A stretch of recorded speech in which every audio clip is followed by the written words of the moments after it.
Во чест на празникот кој Светата православна црква го празнува во спомен на своите маченички Вера, Љубов и Надеж и нивната мајка Софија, вчера крај манастирскиот комплекс во Делчево, Богородица Балаклија, група на млади ергени и девојки направија заеднички ручек.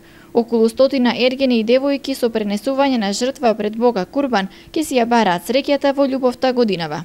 На денешен ден во календарот е празникот Вера, Надеж и Љубов, па група на граѓани од Милково Брдо организираме така наречен еден курбан, што мислам дека ќе остане и до година во традиција да се организира повторно. И денес има покането многу гости, скоро цело Делчево. Кои беа поканети? Која беше целта на?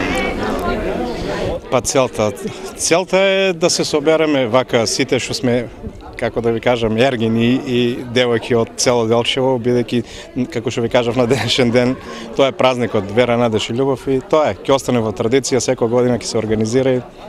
Организаторите на оваа средба, која ќе продолжи во наредните години традиционално да ги собира младите девојки и ергени, го очекува и министерот за транспорт и врски Милејана Киевски, кој овој ден беше во посета на општина Делчево, но тој поради големиот број на задолженија, за жал не ги удостои со неговото присуство.